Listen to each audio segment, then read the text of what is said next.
Welcome everyone to episode 3 of POG RX.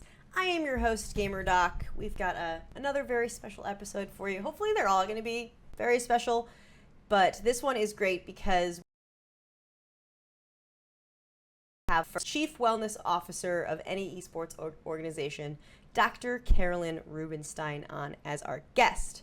Misfits is the first organization to create the role, but they're not going to be the last. And I know they're not going to be the last for a lot of reasons. One is I know this stuff works, right? I'm spending my Saturday afternoon recording a podcast instead of sitting in a pool, 90-degree weather. I'm doing that because I know this stuff works, but also because we've seen it work in traditional sports. Like I've said before, there are comparisons to traditional sports that we can use. There are some that don't use, but we get to pick and choose, right? We get to pick and choose. That's the luxury. So why I know it works is because if you look at the list of people employed by professional athletics organizations, right, just generally associated with health and fitness, the list is huge. It's expansive, it's huge, right? So you've got your sports medicine doctor, you have your team doc, your head team doctor, then you have your assistant team doctors. Sometimes there's even 4 or 5 for some NFL teams, for some NHL teams. Then you've got your chief medical officer, right? Those are the ones in the C-suite. Those are the ones making the decisions that impact the organization and the team. You've got athletic trainers. You've got personal trainers. You've got strength and conditioning coaches. You've got physical therapists. You've got occupational therapists. You've got dietitians, nutritionists, sports psychologists, masseuses, exercise physiotherapists. The amount of professionals who put their hands and who are helping professional, traditional athletes is huge. It's huge, right? It's huge. And you know how we know they work? Because what does the NFL care about at the end of the day, right? Above all things, what does the NFL care about at the end of the day? Money, right? They're making money. They want to make money. We know that. We know that. And if these positions that are costing them money didn't have a return of investment, they wouldn't exist. If it was a government job, that's another thing, right? If it's in another industry, that's another thing. But the entertainment sports world is designed to make money, and they are constantly trimming the fat, These positions exist. And if they did not prove ROI, if they didn't work, they would not exist, plain and simple, right? So, you know, it's hard to say that to esports organizations. If you're someone who's listening to the podcast who provides an esports health, who provides an esports medical service, the hardest part is getting organizations to spend money on you because you haven't proven your ROI, because they've probably never interacted with a sports psychologist before. They've probably never interacted with an esports performance coach before. So they don't know what you say you're going to do, you're actually going to do it. That's another luxury we don't have in esports.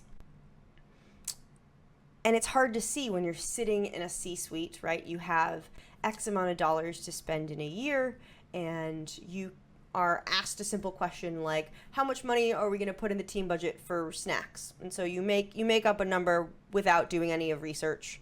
And so people go out and they buy pretzels, and they buy chips, and they buy energy drinks and Hot Pockets and pizza rolls, the stuff that's cheap and people want to eat. And the healthy organic snacks cost extra, right? You're not going to buy peanuts. You're not going to buy walnuts. You're not going to buy trail mix and oranges because they'll go bad. That's the logical decision. But in the long run, those small choices can have a huge impact, right? Healthy behaviors and healthy habits are exponential. And what I mean by that is once you start with one change, the rest become easier. You start working out all of a sudden you want to eat healthier. You're eating healthier foods. You're drinking more water. You're going to bed early because you're so tired from doing split squats for half an hour and you can't stand up anymore. So the only option is to pass out in bed. And you're going to drink some water because you're so thirsty, your mouth feels like the Sahara Desert. Healthy behaviors become more exponential the more you add on. So if the first change you make is healthy snacks, that little difference is going to have huge impact in the long run. We're losing players at the top of their game to small changes. Small issues cause paramount consequences right? So we're losing players at 23, 24, the height of their game. We're losing them to things like injury and burnout. They're retiring. They become coaches. They become C-suite people. Why is that happening? And one of the things that we're going to talk about today is burnout, because burnout is like safe space, right? They're buzzwords that people throw around with have no idea what they really mean. If I ask you what burnout is, what does it mean? You get tired of doing the thing that you're doing. You can't do it anymore, right? That's essentially what burnout is. But where burnout comes from, it comes from physical and mental exhaustion that undermines your ability to perform your job and to work effectively. Burnout comes from a couple of things. One of them can be increased pressures, increased time demands at work, more stressors. So say your practice schedule doubles, and instead of doing scrims for 4 hours in the morning, you're now scrimming, doing 2 hours of VOD review, doing 2 hours of other things, and then you're going home and solo queuing. That's that increased pressure, that time demand.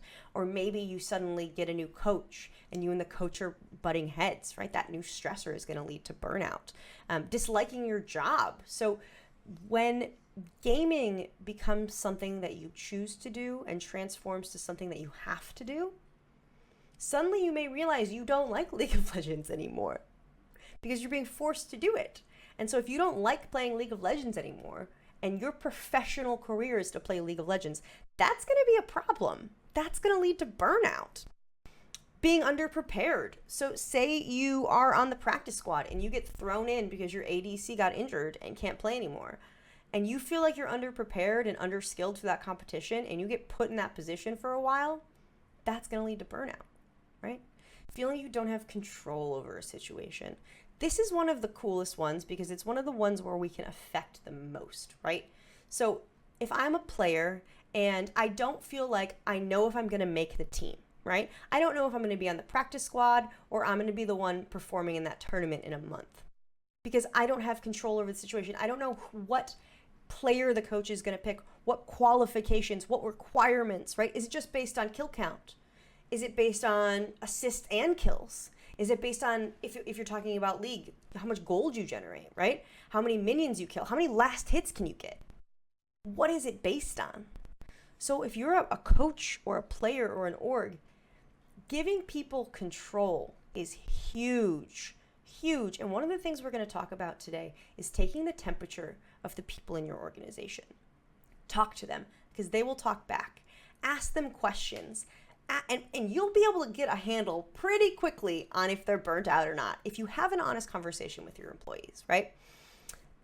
Early signs of burnout. So how do you know if someone you're talking to has early signs of burnout, or if you have early signs of burnout? Because it could be you, right? So what I like to say is early signs of burnout are like Fortnite Twitter or Fortnite Twitch chat when aim assist was a big thing, right?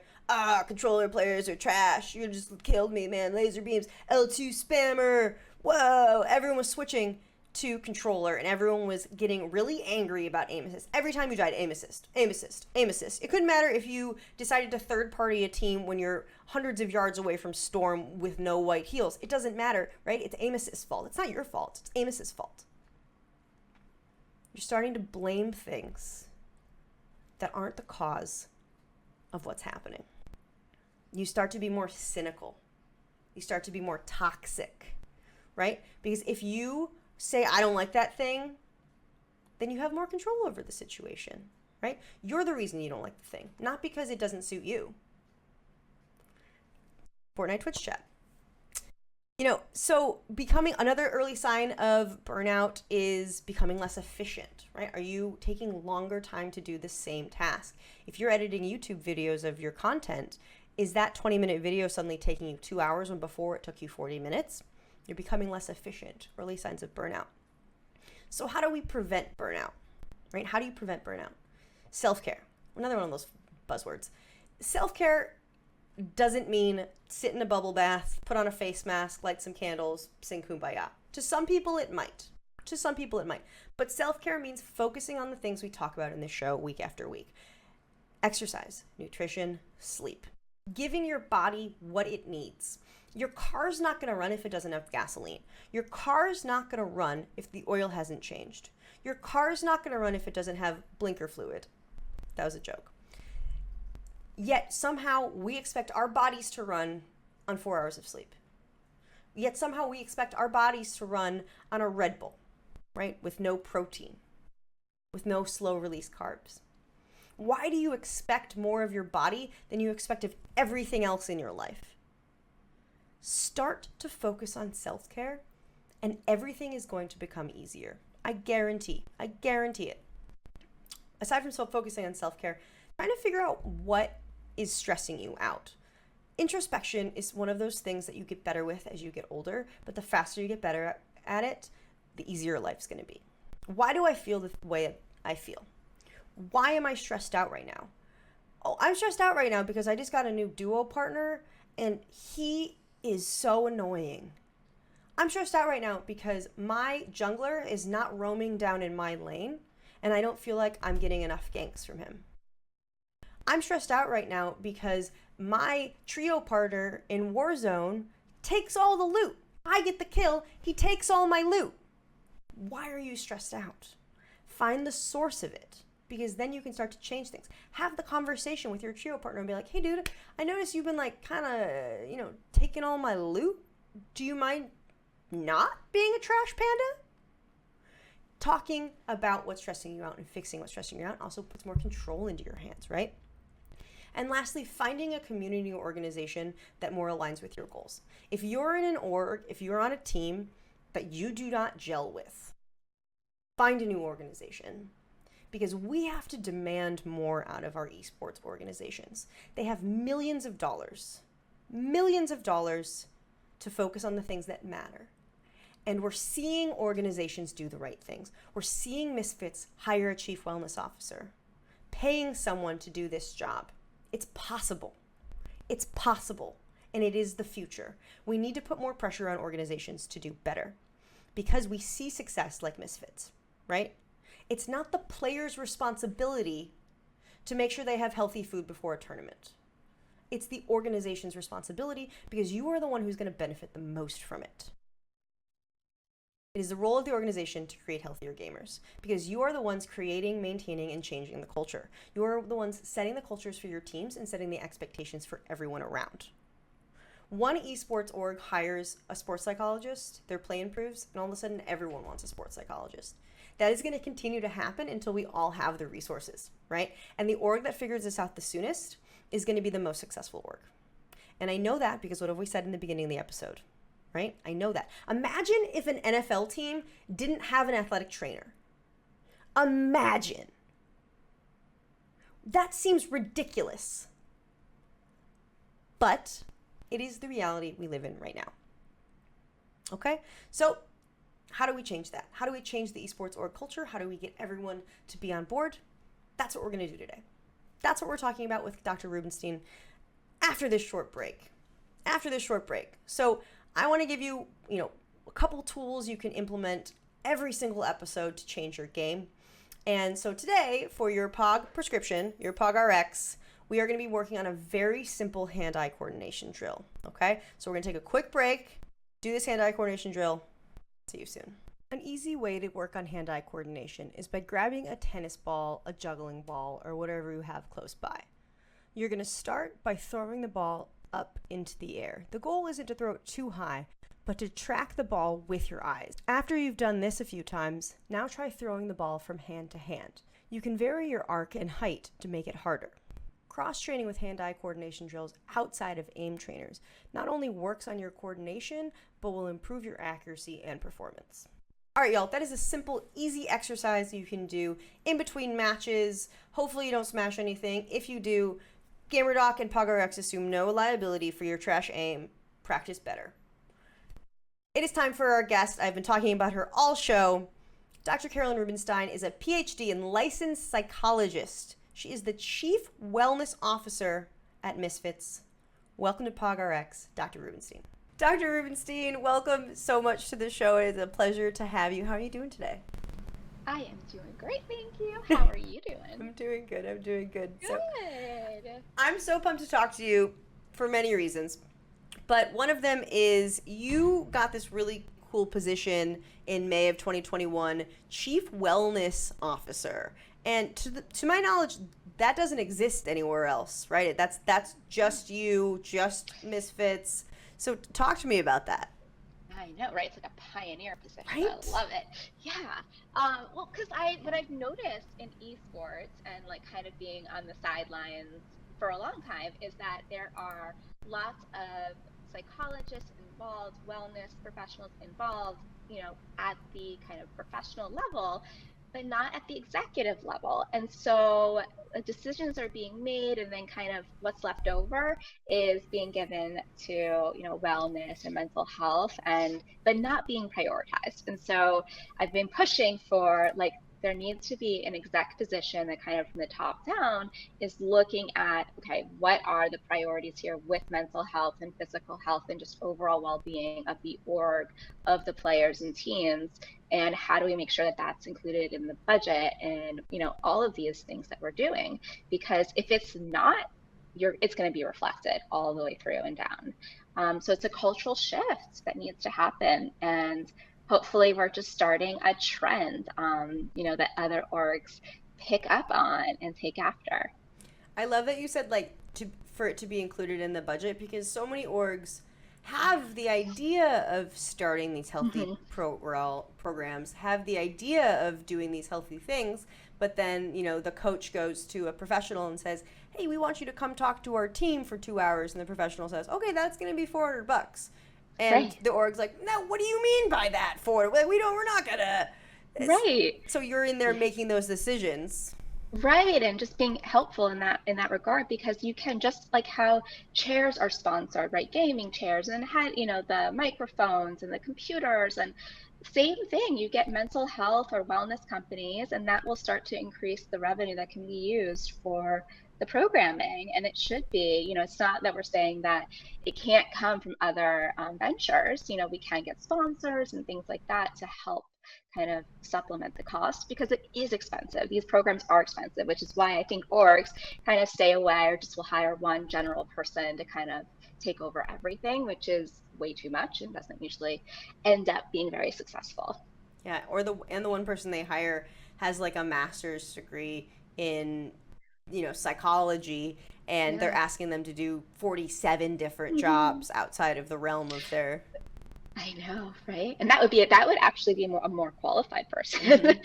yeah, than usual. Yeah. So, but yeah, it's just kind of being able to get people that specialize in certain areas to do what they do best, and the orgs will reap the benefits, just like they do in professional traditional sports. So we need to kind of catch up. So what kind of benefits do you think orgs can get from having someone like a chief wellness officer or having these positions?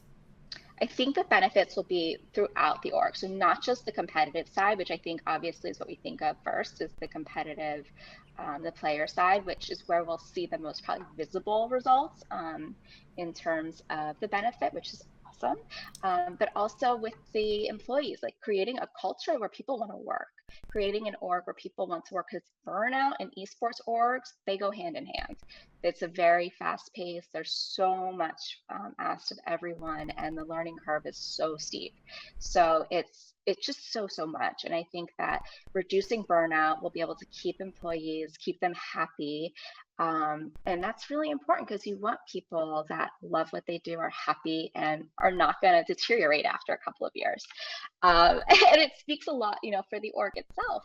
So we want that, employees, we want them to be happy. And then it creates a culture within the org that, we are kind of walking the talk. So not just asking this the players, but everyone around the players are, similarly living kind of these healthy habits and healthy lives. Because I think if we're asking something the players, we need to be modeling that as well within the infrastructure. So that's the key. So I think it's obviously, we think very player based, and that is a huge focus, but it's also the employees. I love talking about combating burnout because it's such a buzzword sometimes, but Hmm. we don't actually do a lot of things to actively combat burnout unless it's meaningful and poignant. So if Yeah. you if I'm an esports org leader and I want to help combat burnout, and I don't have a chief wellness officer. Are there Yeah. any immediate, easy things that you can start with that you have found success with? I would say making sure, first of all, taking the temperature of your employees. Like most of them are pretty vocal about this, that they are very close to burning out. They're very stressed out. And if they are, creating ways to reduce that stress, right? So looking at, are we utilizing all the resources in-house that we have to be able to, let's say, if the sales team is really stressed out right now, do they have all the supports that they need in place? Maybe it's the creatives that are very, overwhelmed. Well, kind of looking at what's going on in there, how can we make sure that they're actually taking the time that they need off and kind of reinforcing the importance of that from the top, so they don't feel like they just have to go, go, go without ever taking a break, ever stopping, ever handing something off to someone else. Teams working together within the org, even if you're under one umbrella, being able to collaborate, I think is key. And I think really when you're looking at your employees, remembering that they are humans, and asking, is this something you can reasonably take on right now before throwing more and more and more and more? Because burnout is real. And if you keep throwing things on, a few employees, which people tend to do, it's going to come crashing down. And I think orgs definitely see that. Yeah. Especially the good ones, the person who's getting the stuff in before the Exactly. deadline. You're like, oh, here's Yeah. another project. Here's another one and another one and another one. You never have to sleep, right? Oh my God. Big group work energy Yeah, right there. I know, right? So you've been there since May, and you start, or not, in this position since May, Hmm. and it hasn't been that long, and it's been the Yeah. middle of a pandemic, and things aren't back to normal. So Hmm. I'm sure there's been a lot of hurdles for you to overcome, and just Yeah. getting the temperature of the org has been the first step for you. But are there any programs or initiatives that you have started that you would like to talk about or you're excited about? Yeah, yeah. So I think step one has been temperature, right? Like getting the lay of the ground has been huge. It's been far more complicated and immense than I ever imagined from the outside. All the layers of an esports org, especially one with three different franchise teams, on one in Europe, two in America. No team is the same. Employees all over the world. So we've got people in-house, we've got two main physical offices, but then people are also virtual. So kind of trying to check in and get with teams, finding out what their needs are, and then the competitive teams. And I've really started with the League of Legends team to start with. So when I started, they were kind of in the midst of a split and kind of wanted to hit the ground running. So started with them, with the players, and hit the ground running. And it's been this the shift has been so successful, and transformative, which is it's really incredible to watch and to see, and also to kind of remind us all of like how much of a difference wellness overall can, make. And I think that is going to be the biggest kind of model and thing that kind of just shines out. I know there's a picture of yesterday with the LEC posted of our team between, games, and they're in the break room, the whole team meditating. On the table are all like nuts and fruits and water, and I'm like, that is the most beautiful picture I've ever seen in my life. It is. Heart. I literally, I'm like, was that staged? No, it wasn't staged. So I'm like, that is everything that I could have ever have wanted and envisioned. So usually it's like the junk food and they're just lounging around, but it was beautiful. Um, but with our, so really starting with that team, doing a full like assessment of their needs and getting the right people in place to help them, not just one person, but people. And then the org itself, I've been talking to teams, so like the sales team, the creative team, giving talks on burnout to them, and then having kind of one-on-ones with people that requested it after those talks. And it's just giving me a pulse of kind of where to go from here, as I build out more structure. And the Call of Duty team is next. They will be moving in-house, to South Florida when they start in their next season. So they will be up next for that, and we will see what happens. It's wonderful. Yeah. That's one of the things with esports and with your position. It's like, okay, what do I do in my position? you can't look at other examples really because there aren't any No. other chief wellness officers in I esports know. organizations. I know. It is wild. So It's so fun though, right? Because you get to create this whole blueprint and there's no wrong thing to do because anything is better than nothing. hmm And so I'm really just like learning as I go, and it is amazing. It truly is because there's so much growth that can happen, hmm and I'm seeing it firsthand. So I can only imagine, other orgs, if once they get to see like for themselves like the possibilities, that they're going to want to kind of go to the next level with it. And I think it's going to be necessary because I think we're going to start to see major differences between orgs that do take this seriously and don't. 100%. I mean, we Yeah. talk about League of Legends, you have hundreds of players that I can think of who had to retire because of burnout or physical injuries. Like Woozy retired last year, 2 years ago. Yeah. Yeah. Um, So many people are retiring. Yeah. Fabivan just retired this year. Is mhm. one of our older players. Like not older, but Yeah, was an old it's like prior player. 17. Yeah. Yeah, no, it's probably like 23. Come on. But yeah, player burnout and kind of it is a real thing in esports, and it's a real downside, hmm for you because you put so much of your resources into these players, Yeah. and You, you don't want especially to do it for 1 year. especially in league too, because if you put all of you're growing this ADC, your support player knows how to work with the ADC, your mid laner, your top laner, they all know how to work together. And then at Yeah, 22 your ADC is like, I'm done. The whole right. structure of the team shifts. All of it shifts.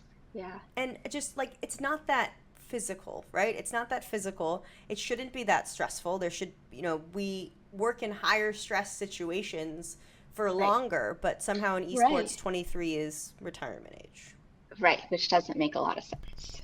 Right, it doesn't. So it's like, how do we extend their lifespan here, Mhm. Mhm. and give them a career that's longer so that they don't get to that place at 23 and have to, it's a very hard place to be at such a Mhm. young age. Yeah, and imagine just how much better teams are going to be if these Oh my players are gosh. playing till 26, 27, because you have that team Right, chemistry, you have the building of the resources and the communication, and all of a yeah, sudden you take this player who's amazing at 23 and is going to be the best of all time at 27, and chief right, wellness officers are how we get there. exactly. Yeah, it's really only up that you can go from here, which is really exciting. And these players, it benefits everyone, which I think is the cool thing. So that is there, no one really is hurt by this, aside from like the wallet, no one's hurt by it. So yeah, But in the long run the wallet will be better because you're not having to a spend money on hundred these. percent, 100%. Yes. Bad. So I have one more question because we are almost out of time. We'll have two more Hmm. questions. But Okay. so when I started into esports, I started working with this 2K team. Hmm. And I showed up to their first training session with the athletic trainer. It was great. Everyone was there. Everyone was motivated. And then I showed up a month later to a follow-up session, and there was one person there. They all just decided not to come. There wasn't a lot of buy-in. There wasn't a lot of motivation to take this resource that was given to them and use it. Did you have that in the beginning from your players, and how are there any tips that you use to generate buy-in? Yeah, so our players, the League of Legends team, employees have been amazing. Honestly, they were all curious, a pretty good balance of players that are young. The young ones are like anything that will help me, I'm in. And the more experienced knew about how important this is. So came from teams where this was something that was helpful. So everyone was open, no one That's was great. resistant, which was amazing. The one thing that I have really talked to Martin, who is the head of EU. That's a weird title, but yeah, he runs League of Legends in Germany. Is that recruitment, and this will be for all of our teams when we're recruiting players, in general, as an org, it's going to be important that this is something that they know ahead of time. This is a part of our culture. And so this has to be a good fit for them in that sense too. So if they're very anti any of these things, that's going to be really important for us because it will not fit with our culture. So that's, I think that's going to be really telling to see, because if we are doing this, the right players are going to have to come, because when you push something on someone, it doesn't work. So we want them motivated as well. And we got really lucky that these players were motivated, but I know that's not always the case. So as a kind of general stance, it's going to be a part of recruitment that they buy in before they start, and it's a part of their contract and their obligations. Clear expectations also leads to decreased burnout. Exactly. I follow you on Instagram. I know. I love it. Yeah, I love it. Yep. Okay, so my very last question this is not medical advice to everyone at home. The name of the show is PogRx, Play of the Game Prescription. So if you were going to give people, you're going to write a fake prescription, not a real prescription, not medical advice, for one tip that's going to make someone better at video game that they can implement relatively easy, what would it be? Oh, that's a good question. It would be actually find your why. So instead of the how, how to do it, I want you to know exactly why you want to get better at this game. What is your why? And I want you to magnify that why and make it visual if you can in some way. So what is your why? Is it enjoyment? Is it a value that you have? What is it? Then after you figure out your why, I want you to look at the how, but I want you to look at the how in more than one direction. So not just skills, but I also want you to look at, looking at communication out of game. I want you to look at how you're feeling out of game. That will give you a competitive edge over others in game. So not just the how in game, but also out of game, and look at how you can translate the skills that you use in game to out of game, and practice in different settings. So that would be first why, then look at the how. I gotta go do this. I gotta go sit by myself and do this, because it just like made my brain go. I know, right? It's like, I know. I love it. I love this because when we talk to different people in the industry, everyone has such different advice, but such good advice. Like everyone has like one tip that you can actually do, and it'll blow your mind. Yeah. It'll blow your mind. And I've seen it in practice. I've seen it, and I've seen players, so they have it literally at where they practice, right? Like, what is their why? Why are they doing this? So that in those hard moments when they just feel like giving up, or they're upset and they need to keep their cool, their why is right there, right? So it kind of attaches you to the bigger reason, so you don't get caught up in that tunnel vision. Well, Dr. Rubenstein, you are amazing. You are amazing. Stop. Oh my God. So your Twitter handle, wow. Yeah. That speech impediment from 4th grade really coming out right now. I know, right? Boys with a psychologist. What happened? I know. Your Twitter is below you, so that's where people can find you. You're also super active on Instagram, which is the best. Where else can people find you?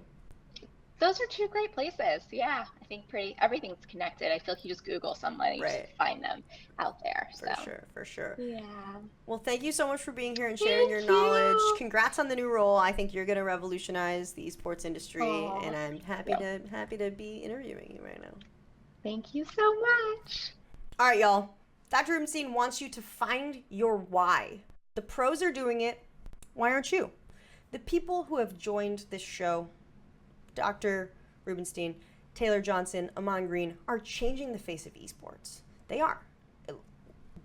It's simple, and they are providing us with tools we need to get better. So you can either listen to them, or your opponent will. The person who wants the same spot as you on that Call of Duty team will. So either you listen to them, or they will. Right? You have the tools you need. Find your why. That's it for our show. Thank you for tuning in. I am your host, GamerDoc. This is PogRx. Have a happy and a healthy week.